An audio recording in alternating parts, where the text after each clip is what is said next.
d'AVE, l'AVC, une plongée au cœur du cerveau. Aujourd'hui, partons ensemble à la découverte des mécanismes biologiques qui se cachent derrière l'AVC, ou accident vasculaire cérébral. Imaginez-vous face à un patient présentant soudainement une faiblesse d'un côté du corps, des difficultés à parler, voire une perte de vision. Ces symptômes peuvent être les signes d'un AVC. En comprenant les processus biologiques à l'œuvre, nous pouvons améliorer notre réactivité et l'efficacité de nos soins. Il existe deux types principaux d'AVC, l'AVC ischémique, causé par une obstruction, et l'AVC hémorragique, provoqué par la rupture d'un vaisseau sanguin.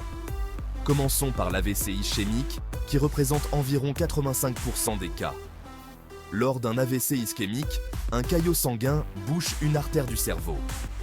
Cette obstruction prive une partie du cerveau d'oxygène et de nutriments essentiels. En quelques minutes à peine, les cellules cérébrales commencent à mourir. Ce processus peut être déclenché par l'athérosclérose, une accumulation de plaques de graisse sur les parois artérielles qui réduit le flux sanguin et augmente le risque de formation de caillots. Venons-en maintenant à l'AVC hémorragique.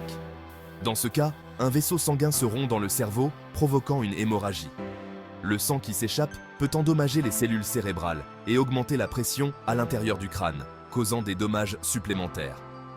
Parmi les facteurs de risque, on retrouve l'hypertension artérielle non contrôlée et les anomalies vasculaires comme les anévrismes.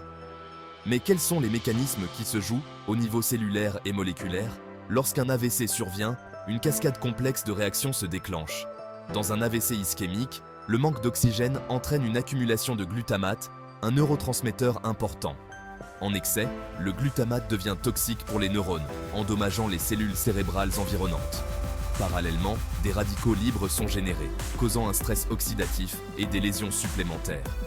Dans le cas d'un AVC hémorragique, la libération de sang dans le cerveau déclenche une réaction inflammatoire. Les microglies, les cellules immunitaires du cerveau, sont activées pour nettoyer le sang.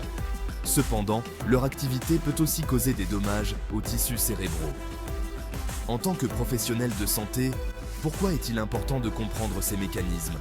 Cette connaissance nous permet d'adapter notre approche thérapeutique. Par exemple, les agents thrombolytiques peuvent dissoudre les caillots lors d'un AVC ischémique, tandis que la gestion de la pression artérielle est cruciale dans les cas hémorragiques. En conclusion, comprendre les mécanismes biologiques de l'AVC nous offre les clés pour améliorer nos interventions et potentiellement sauver des vies. Merci d'avoir regardé cette vidéo. N'oubliez pas de vous abonner pour plus de contenu éducatif.